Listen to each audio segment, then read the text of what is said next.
Assalamualaikum warahmatullahi wabarakatuh. Okey, bertemu kembali bersama dengan Cikgu Siti bagi mata pelajaran reka bentuk dan teknologi tingkatan 3. Okey, bagi subtopik reka bentuk mekatronik daripada SMK Sri Muara Bakar Datuk Perak. Okey, murid-murid, apa yang kita nak belajar hari ini adalah, let's go. Yang pertama sekali adalah murid boleh menghasilkan, ni tengok ya, boleh menghasilkan gambar raja blok, iaitu block diagram in English bagi produk mekatronik sedia ada. Okey, di akhir pembelajaran, cikgu nak kamu dapat hasilkan gambar raja blok produk mekatronik sedia ada. Okey, jom kita pergi. Okey, next. Okey, sekarang ni cikgu nak terangkan dengan lebih detail atau lebih mudah. Okey. Kamu tengok di sini ya, murid-murid, menghasilkan gambar raja blok bagi produk mekatronik yang sedia ada. Okey, tengok. Fungsi elemen pada produk mekatronik juga diterangkan melalui gambar raja blok. Okey. Gambar raja blok ini diiktiraf sebagai, okey, ini maksudnya suatu lukisan yang mewakili lita atau elemen yang dilukis dalam bentuk blok. Okey, cuba kamu tengok. Ini blok. Ini dinamakan blok. Ini dinamakan blok. Ini juga dinamakan blok. Okey, tengok. Tanda anak panah digunakan untuk menunjukkan urutan blok dan dilebarkan mengikut fungsi nama elemen atau lita yang terlibat. Rajah 1.7 menunjukkan contoh gambar raja blok bagi produk mekatronik. Okey, cuba kamu tengok. Untuk gambar raja blok, benda yang pertama sekali yang perlu kamu lukis adalah ini ya, garisan putus-putus. Ada pembahagian garisan putus-putus. Okay, yang pertama, buat garisan putus-putus. Okey, itu yang pertama. Okey, yang kedua, dalam gambar raja blok wajib ada input, wajib ada proses dan wajib ada output. Ada 3 perkara yang kamu kena tulis. Input, proses dan output. Okey. Ni cikgu tulis ya. Langkah hasilkan gambar raja blok. Okey. Dan yang ketiga, kamu perlu tahu dalam input apa dia. Okey, dalam input ni apa? Dia menerima. Okey, dan menghantar isyarat. Okey, masuk input. Manakala proses adalah dia memproses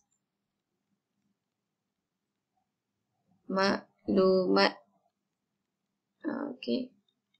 Selalunya dalam proses maklumat, dia adalah mikro pengawal. Okey, yang seterusnya output.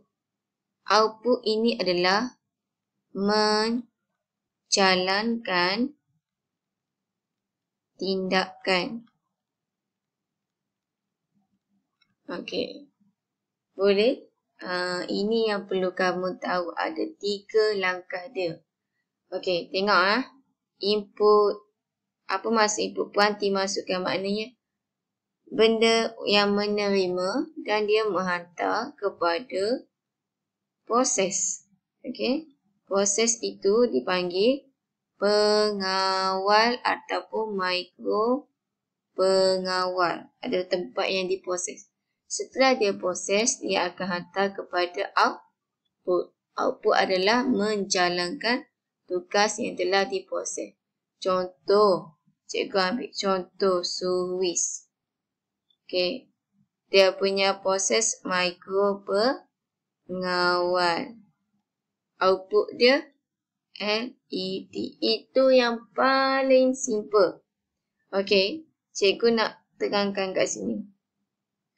Okey, bahagian input adalah bahagian yang berfungsi menerima dan menghantar isyarat daripada peranti masukan kepada bahagian pengawal untuk diproses.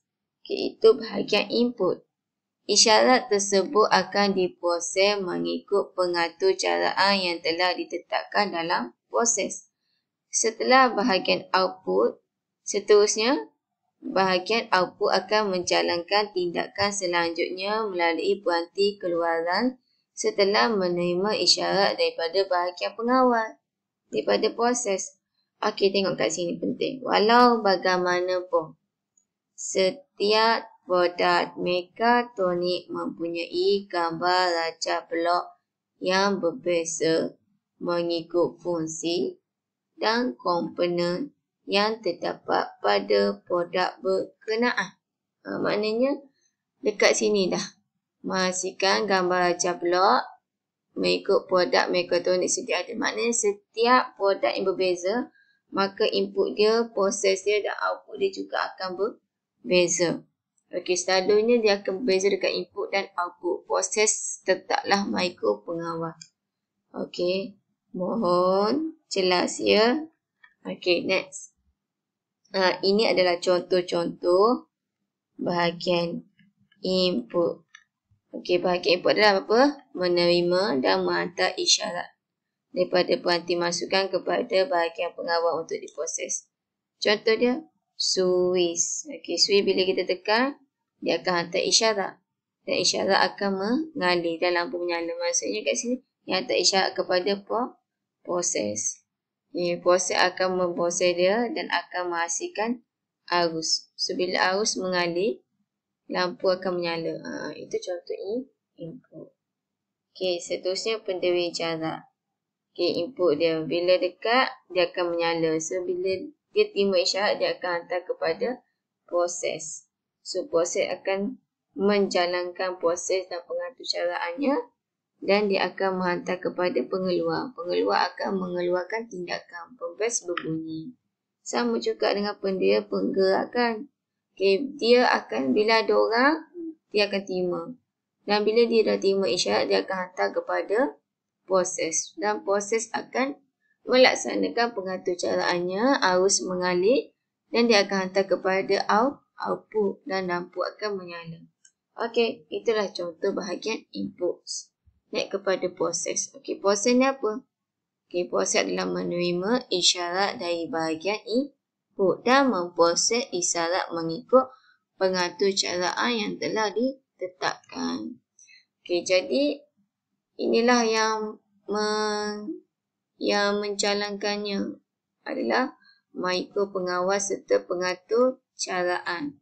Okay, macam tahun lepas kita belajar pengatur caraan adalah kita belajar Arduino. Dengan kita kita belajar Arduino kan. Okay, so next bahagian output.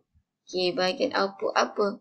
Menjalankan tindakan dan menghantar kepada peranti output. Contoh peranti output, lampu LED, kini ya, lampu menyala, pembes, speaker, motor arus terus, ni motor AU, motor orang lah. Ni motor arus terus dan motor AU. Okey, mana input, mana proses dan mana lampu. Kalau kita tengok sini, contoh kat sini ni adalah input. Dan ini apa? Ini adalah proses. So ini apa? Ini adalah output. Okey.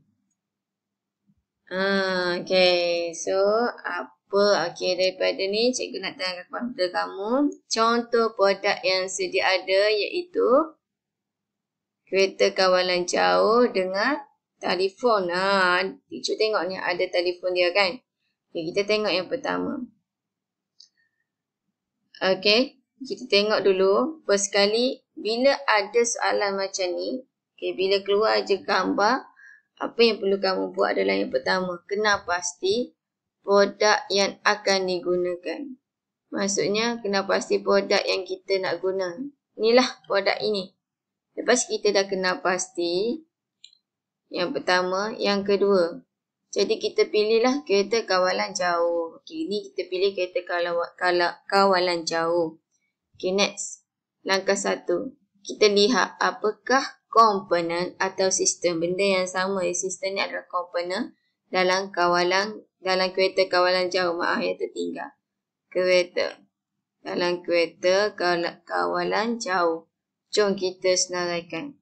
Yang pertama sekali apa kita tengok? Kita nampak dekat sini ada telefon pintar. Okey, telefon pintar ni kita panggil dia panel kawalan. Okey, tengok sini ya. Kita panggil dia panel kawalan telefon pintar. Okey. Ni nama dia, panel kawalan telefon pintar. Okey, dia ada wayar tak? Tak ada kan? Okey, sesekali kita senaraikan. Yang pertama, panel kawalan tanpa wayar. Okey. Itu yang pertama kita senaraikan. Next, yang kedua. Apa yang kita nampak adalah mikro pengawal. Okey, yang ketiga.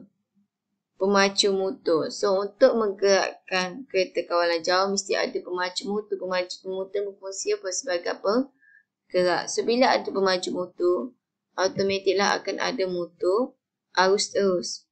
Arus terus ni benda yang menggunakan bateri. Itu contoh arus terus. Okey. Jadi, perkara macam mana kita nak bina gambar rajah blok kat sini. Okey, bagaimana kita nak bina? Yang pertama sekali, kamu mestilah menghasilkan. Sekejap ya, cikgu nak tunjuk. Okey, pertama sekali kamu buat, untuk menghasilkan gambar rajah blok, pertama sekali kita buat, kita buat garis putus.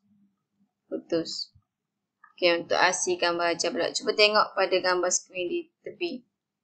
Ada garisan putus-putus kan. So, kita bina dulu. Garisan putus. Okay, kita bina garisan putus-putus. Okey. Jadi, yang pertama, kita kena tetapkan input.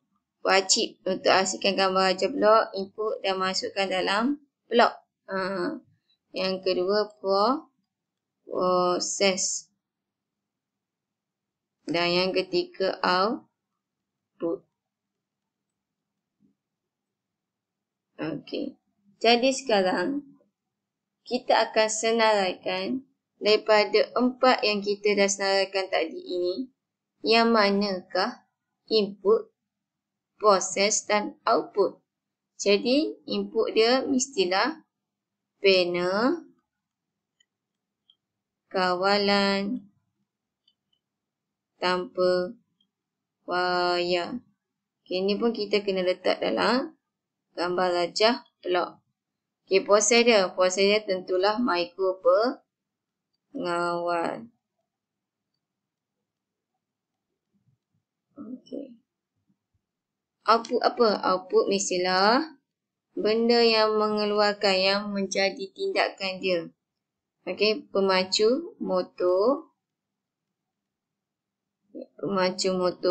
dan motor AT. Okey. So, apa yang terjadi? So, dekat sini apa yang terjadi? Okey. Bila kita dah senaraikan, okey, kita kena jadikan anak panah. Anak panah ni untuk menunjukkan urutan. Bila panel kawalan tanpa wayar input, dia akan menghantar isyarat kepada proses. Dia akan menghantar isyarat kepada proses. Dan prosesnya mikro pengawal. Bila mikro pengawal, dia akan memproses dan menghasilkan,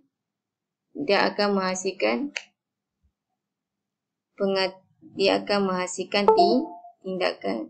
So, bila dah menghasilkan tindakan atau proses, dia akan menghantar kepada output. Okay, output apa kerja dia? Output akan melaksanakan proses melaksanakan tindakan daripada proses. Okay, so apa yang terjadi? Mestilah roda